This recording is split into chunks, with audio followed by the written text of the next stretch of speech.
누가복음, 예수의 거룩한 행보를 기록한 세 번째 책. 기록자, 누가복음과 사도행전의 비슷한 문체와 용어는 두 책의 기록자가 동일한 인물이라는 분명한 증거가 된다.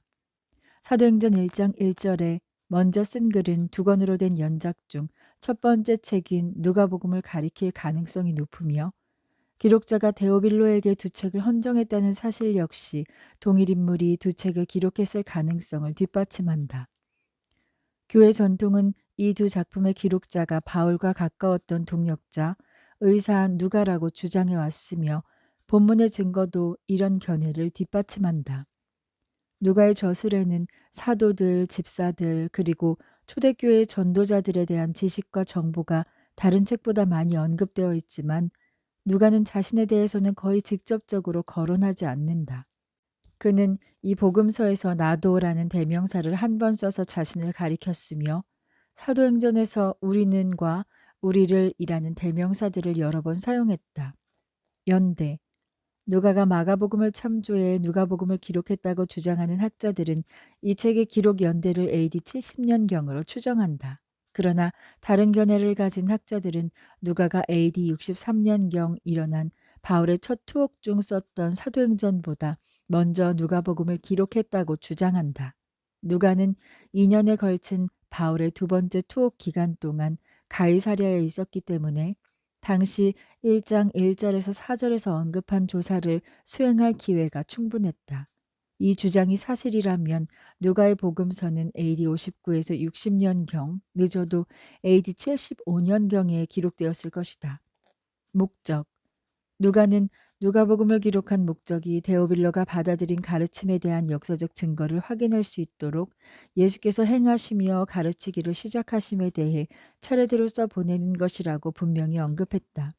누가복음은 고위 관직에 있는 특정한 개인에게 보낸 것이지만, 기록 목적은 모든 성도에게 기독교가 단지 신학적 또는 윤리적 가치를 찾는 여러 사변 체계 중 하나가 아니라 역사의 한 사건과 밀접한 관계가 있다는 확신을 주기 위한 것이다. 표면상 누가복음과 사도행전은 데오빌로라는 한 개인에게 보낸 것이다. 각하라는 칭호는 누가가 총독인 벨릭스와 베스도에게도 사용한 것이다. 데오빌로라는 이름은 당시 흔한 이름이었다. 클레멘타인에 의하면 데오빌로는 안디옥의 한 재력 있는 시민이었다고 한다. 그러나 이 복음서의 내용을 볼 때 이것이 한 사람의 대상을 위해 집필되었다고 보기는 어렵다. 이 책은 전체 이방 세계에 너무도 놀랍게 들어맞는다.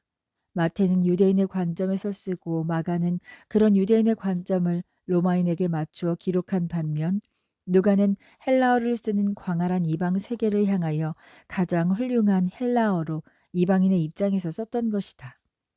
내용, 누가복음의 분명한 특징은 기독교 메시지의 보편성을 강조했다는 점이다. 누가는 예수가 이방을 비추는 빛이라고 찬양한 시므온의 노래부터 모든 족속에게 말씀을 전하라는 부활하신 예수의 명령에 이르기까지 예수가 단순히 유대인 구원자가 아니라 세계를 구원하신 분이라는 사실을 강조한다. 누가는 이런 주제를 뒷받침하기 위해 완전히 유대적인 여러 자료를 생략한다. 예를 들어 누가는 서기관들과 바리새인에 대한 예수의 비판이나 유대교 전도에 대한 논의 등을 포함하지 않는다. 또한 누가는 유대법과 예수의 관계를 직접적으로 다룬 산상수훈에서 예수의 가르침을 생략하며, 예수께서 제자들에게 이방인의 길로도 가지 말고 사마리아인의 고을에도 들어가지 말고라고 명령하신 사실도 누락한다. 반면 누가는 보편성을 증명하는 여러 사례를 포함한다. 먼저 그는 예수 탄생이 로마 치하에서 일어난 것임을 강조해 그 기록이 모든 사람에게 의미가 있다는 사실을 보여준다. 그리고 마태가 예수의 조상을 아브라함까지만 기록한 반면, 누가는 하나님과 인류 전체를 연결시키면서 아담까지 거슬러 올라간다. 누가복음의 핵심 내용은 인자가 온 것은 잃어버린 자를 찾아 구원하려 함이니라고 선언한 19장 10절이다. 누가는 예수를 모든 민족의 구원자로 묘사하면서 바리새인들과 죄 많은 여인에 대한 기사, 잃어버린 동전과 탕자에 대한 비유, 바리새인들과 세리에 대한 비유, 삭개오에 대한 기사, 십자가 위에서 용서받은 강도에 대한 이야기 등과 같이 다른 복음서들에서 발견할 수 없는 자료를 포함한다. 누가는 재물의 위험에 대한 예수의 경고 및 가난한 사람들에 대한 축복 등을 강조한다. 또한 1세기 로마 치하에서 세계 전역에 만연했던 노예 상태와 경제적 빈곤 때문에 재물과 청지기직에 대해 특별한 관심을 기울이기도 했다. 누가복음은 다른 복음서보다 기도에 대해 더 많은 분량을 할애한다. 특히 다른 복음서에 기록되지 않은 예수께서 기도하셨던 7번의 경우를 기록하면서 예수의 기도를 강조한다. 또한 누가복음은 끈질긴 친구, 끈질긴 과부, 바리새인들과 세리 비유를 통해 전해진 기도에 대한 예수의 교훈을 복음서 중 유일하게 기록하고 있다. 찬양과 감사를 언급한 구절이 많은 것도 누가복음의 특징이다. 개인적인 적용. 누가복음을 읽는 사람은 누가가 구원에 대한 복음의 범위를 넘어선다고 느끼지 않을 것이다. 누가는 책 전체를 통해 예수를 세상의 구원자로 소개한다. 이는 이방을 비추는 빛이신 예수에 대한 시므온의 노래부터 제자들에게 그의 이름으로 죄사함을 받게 하는 회개가 예루살렘에서 시작하여 모든 족속에게 전파될 것이라고 명령하신 부활 예수의 마지막 말씀에 이르기까지 모두 사실이다. 누가는 자신이 기록한 복음이 유대인만이 아니라 모든 사람들, 헬라인, 로마인, 사마리아인, 그리고 인종이나 지위와 무관한 모든 사람을 위해 주어진 것이라는 사실을 강조한다. 예수의 복음은 남성만이 아니라 사회적으로 중요한 여성을 비롯해 과부와 창녀까지 포함하는 모든 여성을 위해 주어진 것이기도 하다. 또한 예수의 복음은 자유인만이 아니라 노예나 사회에서 거부된 모든 사람, 극빈자들, 노약자들, 십자가에 달린 강도, 추방당한 죄인, 멸시받던 세리 등을 위해 주어진 기쁜 소식이다. 계시된 그리스도. 누가는 예수를 세계의 구원자로 묘사할 뿐 아니라 예수에 대해 다음과 같이 증언한다. 1. 예수께서는 예언자이시며 그 역할은 종 및 메시아와 동일시된다. 2. 예수께서는 이상적인 인간이시자 불완전한 인류의 완벽한 구원자이시다. 누가복음에서는 인자라는 호칭이 26회 사용된다.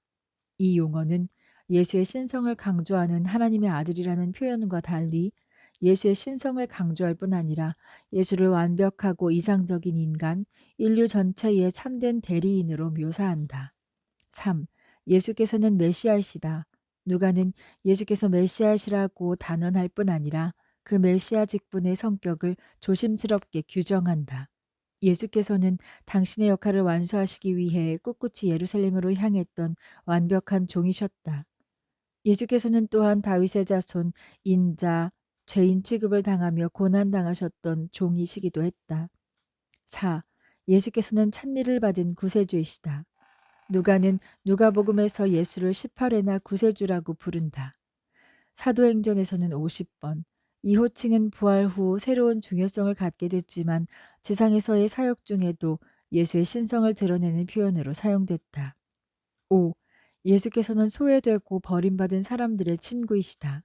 예수께서는 공식적으로 죄인 취급받던 사람들은 물론 사마리아인, 이방인, 가난한 사람들과 같이 사회에서 거부당했던 사람들에게 끊임없이 은총을 베푸신다. 가부장제 사회에서 여성에 대한 그분의 태도 역시 마찬가지로 긍정적이며 세심하다. 누가복음에는 이런 집단에 대한 친절함과 연민으로 이루어진 예수의 긍정적인 사역을 강조하는 여러 자료들이 기록되어 있다. 성령의 행하심. 누가복음은 예수의 생애와 부활 이후 계속되는 교회의 활동을 통해 드러나는 성령의 역사에 대해 17차례나 명확히 언급한다. 첫째, 성령의 활동은 세례 요한이 성령의 충만함을 입어 그의 사역을 완수했다는 사실과 더불어 세례 요한 및 예수의 출생과 관련된 여러 충직한 사람들의 삶을 통해서도 드러난다. 동일한 성령은 예수께서 메시아의 역할을 수행하실 수 있도록 역사하셨다.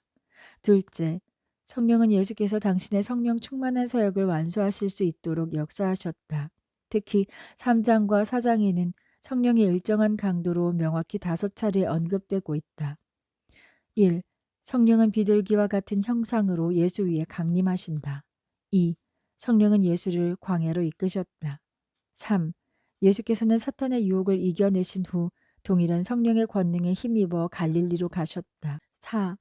예수께서는 나사렛의 회당에서 주의 성령이 내게 임하셨으니 라는 메시아 예고 구절을 읽으신 후 그 내용이 당신을 통해 이루어졌다고 주장하셨다. 5. 성령은 예수의 권위, 카리스마 있는 사역을 증거하고 예수의 권능과 긍휼이 가득한 사역 가운데 역사한다. 셋째, 성령은 간구하는 기도를 통해 메시아 사역을 성취하셨다. 예수께서는 사역의 결정적인 시점에 중요한 일을 하시기 전후 또는 도중에 기도하셨다. 예수의 기도를 통해 영향력을 발휘하셨던 동일한 성령이 제자들의 기도에 권능을 부여하셨고 교회를 통해 예수의 메시아 사역과 제자의 권능 있는 사역을 결합하셨다. 넷째, 성령은 예수와 새로운 공동체 모두의 기쁨을 전파하셨다. 누가복음에서는 즐거움이나 기쁨을 나타내는 5가지 헬라어가 마태복음이나 마가복음보다 2배 더 사용됐다. 제자들이 사역을 마치고 기뻐하며 돌아왔을 때 예수께서는 성령으로 기뻐하시며 말씀하셨다. 제자들은 약속된 성령을 기다리고 있을 때 예수께 경배하고 큰 기쁨으로 예루살렘에 돌아가 늘 성전에 머물며 하나님을 찬송했다.